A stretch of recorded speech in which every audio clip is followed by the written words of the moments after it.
Шерхан Мұртаза. Бұл есім қазақ әдебиеттанушыларының көш басындағы санаулылардың арасында. Ол қазақ әдебиетіне үлес қосқан қаламгер. Ол Алаштың қайраткері Тұрар Рысқұлов несінің қайта тіркелген теңдессіз қалам иесі. Ол қазақтың мұңын мұңдаған, жоғын жоқтаған қайраткер. Ол қазақ журналистикасының өзіндік мектебін қалыптастырған ұстаз. Ол қазақтың басына төнген түрлі пәледен құтқарып қалу үшін өз басын қауіп-қатерге тіккен азамат. Ең алдымен Шерхан Мұртаза Алаштың ең үлкен жазушысы. Шерхан Мұртаза. Бұл есім халық жадында жатталғанына 50 жылдан асып жатыр. Сол 50 жылда әдебиет пен журналистикаға небір таланттар келіп қосылды. Солардың ішінде Шерхан жұлдызы еш көмескіленбей, бұрынғыдан да жарқырап, нұр үстіне нұр құя түсті. Бір кезде айналасы жұп-жұмыр тегіс келген әңгімелерден бастаған жазушы қазақ әдебиетіне көп томды роман әкелген санаулы қаламгерлердің биігіне көтерілді. Шерхан Мұртаза қайраткерлік қызметін қалдырмай жүріп, том-том романдар жазған жазушылар тым сирек. Ол халқының басындағы аласапыран, алапат кезеңінің жауапкершілігін жіті сезініп, зіл батпан жүгін қаранардай көтеріп қана қоймай, шым-шытырық шатасқан өз заманның ой-шыбы шамасы жеткен жерге дейін талпыныс жасаған. Коммунист редактор Шерхан партия шақырына үн қосып жазған деген шығармаларының өзіндік ой-шыбы шамасы жетпеген. Тіпті жастандылыққа бармаған.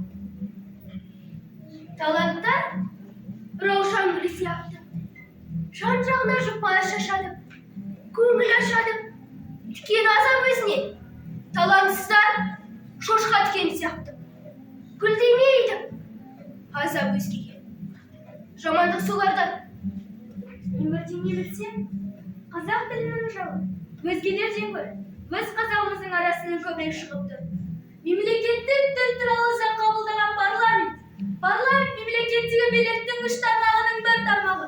Өзі шығарған заңға өзінің билігі жүрмеген парламент әйтеуір аман болсын. Қазіргі мәжіліс палатасында 77 адам бармыз.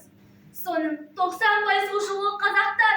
Ал мәжілісте таза қазақша сөйлейтіндері бары, бірақ орысша сөйлейді. Әуелі бір-екі сөзді қазақша бастап алып, содан соң бәріне түсінікті болсын дейді де, орысша гөй-гөйіне басады.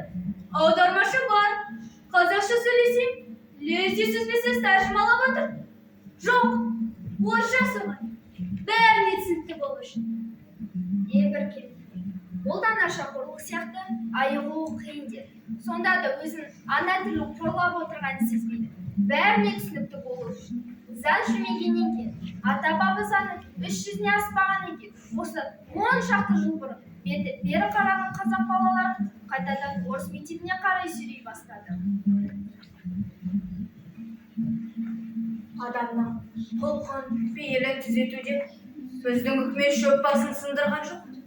Ал оның есесін теңіздің ар жағынан, бер жағынан келгендер артығымен толтырып жатыр. Теледидар солардың қол шоқпарына айналды. Адамның адамгершілігі мен пиғылын бұзатын аса қатерлі қарусыз ұрлық пен қарлықты да, жалмауыздықты да, адам өлтірудің неше метрден бесікте жатқан баладан бастап бәрімізге үйретіп санамыз улап жатыр. Қайран бәкем дүние шіркін.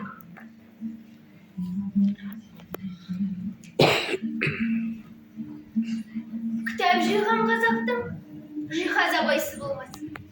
Абай болмаса, ол қазақ емес. Жалт маңдайды, саналы адам не оқиды. Төртінші Абайдың кітап тұрған елдің сәулесі де молдырақ. Ал Абай кітабынан ерекше сәуле шашырап тұрады. Сол сияқты Абайдың кітап үйінде тұру бір басқа да. Оның шапағатына шомылу бір басқа емес пе? Абай кітабын сүйіп оқитындар да аз емес болар. Ал сүйген бойына, мінезіне, адамгершілігіне тартып жүргендер көп пе? Міне, бұл ойланатын мәселе. Егер әркім Абай арқылы ақылына ақыл қосса, көз нұрына нұр қосылса, жан дүниесін, рухани әлемін рахымдандыра берсе шіркін, онда арамдық, арыз қодық, тәкаппар тақасып, өтірік өтірік өсек, жалап құрды. Тағы не бар?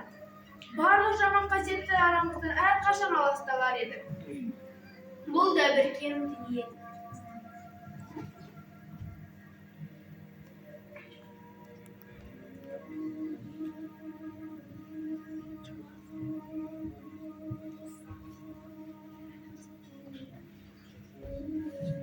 Қасиетті Қаратаудың қойнында. Қарағай деген байдың 99 ширен қасқа тұлпарлары болыпты. Қанша дәулет бітсе де, бай қуанар егізге дегенде, бай екем сол сайгүлік қасқалары 100-ге жетсе екен деп тілепті.